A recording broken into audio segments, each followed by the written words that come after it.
کہ روزہ خور لوگوں کا کیا انجام ہوگا؟ آئیے رسول اللہ صلی اللہ علیہ وسلم کی زبانی سنیے. آپ صلی اللہ علیہ وسلم فرماتے ہیں اور کہتے ہیں، حدیث جو ہے یہ ابن حبان کی روایت ہے. آپ نے فرمایا اور کہا، حدیث کا الفاظ اس طرح ہے کہ میں سویا ہوا تھا اور میرے پاس 2 آدمی آئے اور مجھے اٹھایا اور ایک اونچے پہاڑ کے سامنے جا کھڑا کر دیا اور کہا، محمد صلی اللہ علیہ وسلم چڑھو. میں نے کہا میں نہیں چڑھ سکتا، بہت اونچا پہاڑ تھا. تو انہوں نے مجھے میرے بغل سے اٹھایا، دونوں نے مجھے، اور بغل سے اٹھا کر اس پہاڑ کے اوپر لے جا کے مجھے کھڑا کر دیا. جب میں اس پہاڑ پر کھڑا ہوا تو شدید چیخ و پکار میں نے سنی، بہت لوگ چیخ اور چلا رہے تھے. وہ جہنم کا منظر تھا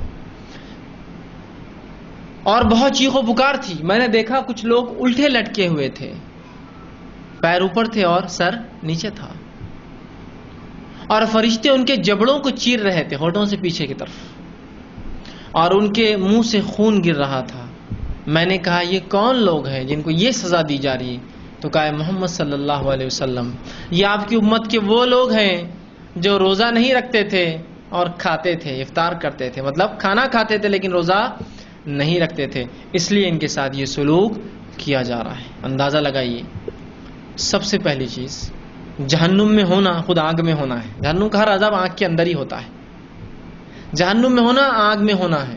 آگ کی تکلیف وہ اندازہ لگائیے. دوسرا، الٹے لٹکنے کی تکلیف کیا ہوتی ہے؟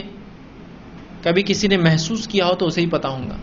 کبھی کسی نے مذاق سے بھی، آپ کو ہوتا ہے نا، ہیلتھ کلب میں بچے جاتے ہیں ہمارے نوجوان، وہ تھوڑی دیر کے لیے الٹا ہو جاتے ہیں، بعد میں جب پوری کسرت ہو جاتی ہے تو 2 منٹ، آدھا منٹ، کچھ سیکنڈ کے لیے مشینیں ہوتی الٹا کر دیتے ہیں ان کو. بلڈ فلو نیچے بھی ہونا فلاں، جو بھی اس کے فائدے بھی اپنی جگہ.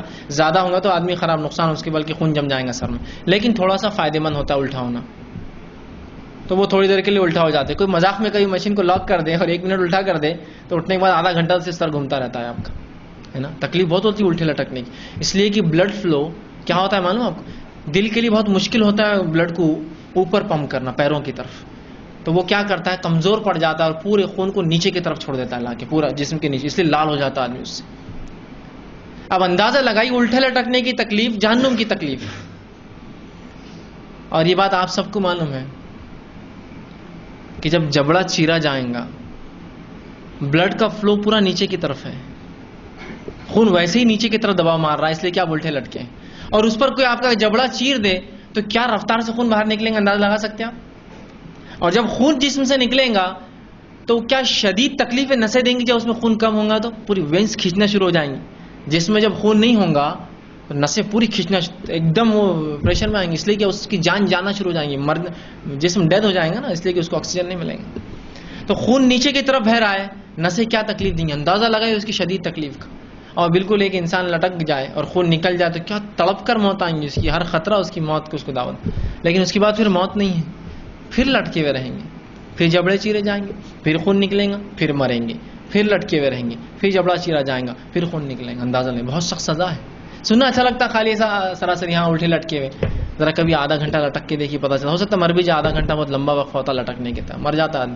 پولیس بھی اگر چور کو الٹا لٹکا کے مارتی ہے نا تو کچھ مخصوص مار کے پھر سیدھا کرنا پڑتا ہے، تو مر جائیں گا آدمی، ان کو معلوم ہے. 2 منٹ مارا پھر اس کو کھڑے کر دیتے ہیں، پھر اس کو الٹا کرتے ہیں، تو مر جائیں گا آدمی آدھا گھنٹہ لٹکیں گا. تو سمجھ رہے ہیں بات کو؟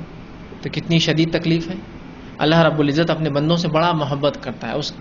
اس کا نام ہی ایک ودود ہے، غفور ہے، معاف کرتا ہے، ودود ہے، محبت کرنے والا ہے نا، رحمان ہے، بہت رحم کرتا. اس کے بعد بھی اگر اس سزا دی جا رہی ہے تو مطلب یہ ہوا، اگر ایک باپ بہت رحم دل ہے اور شفقت والا اپنے بچوں پر، اور اگر سزا دیتا ہے تو اس کا مطلب یہ ہے کہ بچوں نے اتنا گھنونا جرم کیا کہ سزا کے مستحق ہے اس کے باپ کی اچھی صفتیں اور اچھا ہونے کے باوجود بھی.